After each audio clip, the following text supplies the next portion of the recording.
तो मार्केट्स आज अच्छा परफॉर्म कर सकते हैं और यही प्रोजेक्शंस भी हैं आज की शुरुआत से पहले। लेकिन बैंकिंग स्टॉक्स पर आपको ध्यान देना है, स्पेशली एसबीआई हो या फिर आईडीबीआई बैंक हो, क्योंकि इन सभी बैंकिंग स्टॉक्स में आज चलने के पीछे एक वजह भी है। और सबसे पहली बात, जो लेंडिंग रेट कट हुए हैं, बहुत दिनों से ये था कि कब बैंक्स रेट कट करेंगे, कब लेंडिंग रेट कट करेंगे। और इम्पॉर्टेंट ये है कि अगर आप लिस्ट देखें बैंक्स की जिन्होंने लेंडिंग रेट में कटौती की, उसमें सबसे ज़्यादा जो कटौती की गई है वो एसबीआई की ओर से की गई है। इनफैक्ट हाल फिलहाल में तो कभी ऐसा देखा नहीं है कि एक साथ 90 बेसिस पॉइंट का कट हो, लेकिन डेफिनेटली एक इंपॉर्टेंट डेवलपमेंट। और अब जो होम लोन की दरें हैं वो 8.2% पर पहुंच चुकी हैं एसबीआई की। इनफैक्ट पहले पीएम मोदी ने जो अर्ज किया बैंकों से, जो इंपॉर्टेंट बातें कही, वो सुन लेते हैं।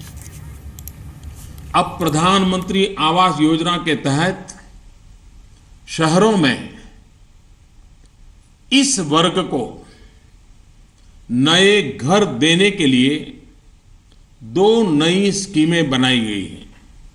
इसके तहत 2017 में घर बनाने के लिए 9 लाख रुपए तक के कर्ज पर ब्याज में 4% की छूट और 12 लाख रुपए तक के कर्ज पर ब्याज में 3% की छूट दी जाएगी। तो ये कुछ अहम अनाउंसमेंट की और इसे आप न्यू ईयर गिफ्ट के तौर पर भी देख सकते हैं अफोर्डेबल हाउसिंग को पुश देने के लिए। अब देखिए, इसके कई सारे मल्टी फेसेस इंपैक्ट होंगे। इसमें जो छोटी रियल्टी कंपनियां जो अफोर्डेबल हाउसिंग बनाने में डील करती हैं, उनको फायदा पहुंचेगा। उन स्टॉक्स में आज हम एक वाइब्रेंसी देख सकते हैं।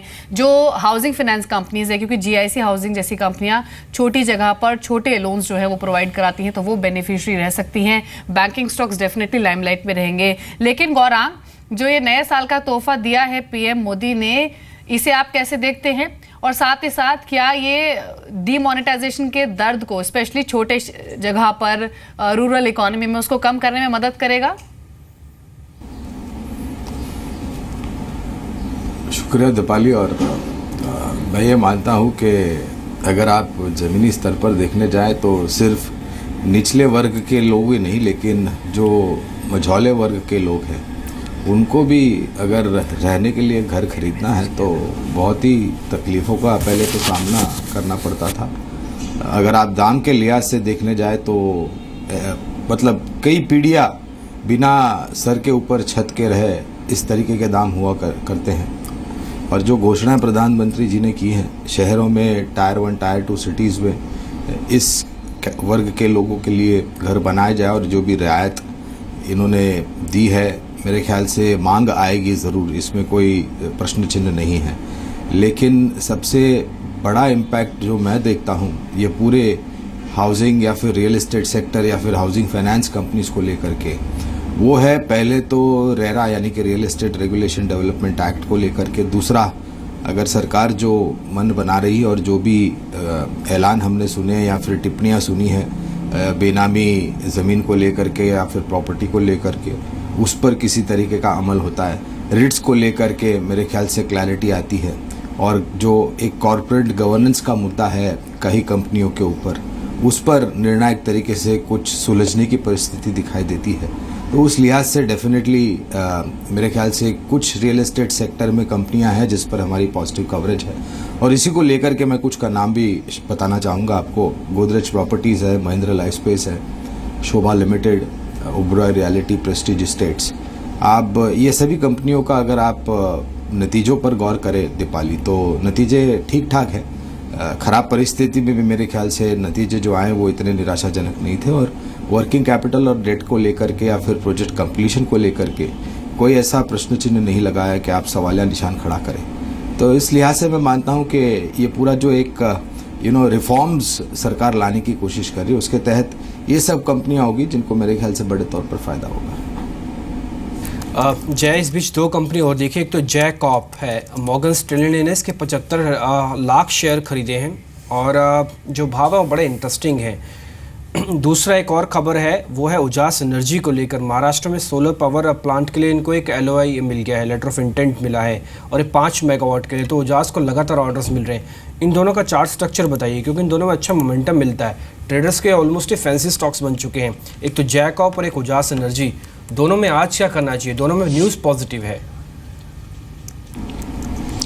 वेल डिम्पी, जहाँ तक जैकॉब का सवाल है, आई थिंक ये ट्रेंड डेफिनेटली ये स्टॉक का ट्रेंड शॉर्ट टर्म में तो पॉजिटिव हुआ है। कंसोलिडेशन में से ब्रेकआउट देखने मिला है। काफ़ी समय से देख रहे थे कि ये स्टॉक लगभग 73-73.50 ऑन द लोअर साइड से लेके ऑन द अप साइड से लेके 67 ऑन द लोअर साइड ये रेंज में ट्रेड कर रहा था। इसमें से एक ब्रेकआउट देखने मिला था, बट अनफॉर्चुनेटली क्लोज उसके ऊपर देखने नहीं मिला। तो मेरा यही मानना है कि अब अगर 73.50 के ऊपर अगर ब्रेकआउट आज के ट्रेडिंग सेशन में या गोइंग फॉरवर्ड अगर देखने मिलता है तो शॉर्ट टर्म के लिए इसे बाय करे। टारगेट रहेगा on the upside immediate basis पर 73.50 के ऊपर 78 का। अगर 78 का लेवल निकलता है डिम्पी जैकॉब में तो काफ़ी एक बड़ा ब्रेकआउट रहेगा, बिकॉज ये काफ़ी समय की डाउन ट्रेंड लाइन रेजिस्टेंस का लेवल्स है।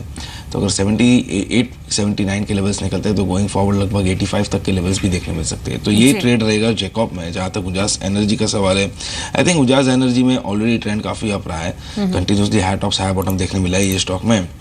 शॉर्ट टर्म में मुझे काफ़ी ओवरबॉट लग रहा है। आई थिंक गोइंग फॉरवर्ड अब जब तक ऑन दी अपसाइड 50-50 के लेवल्स नहीं निकलते Dimpy, I think overall trend शायद साइडवेज टू डाउन हो सकता है। सो आई थिंक यहाँ पे अगर किसी की लॉन्ग पोजीशन हो, लोअर लेवल्स पे हो, तो आई थिंक वंस एग्जिट कर देना चाहिए।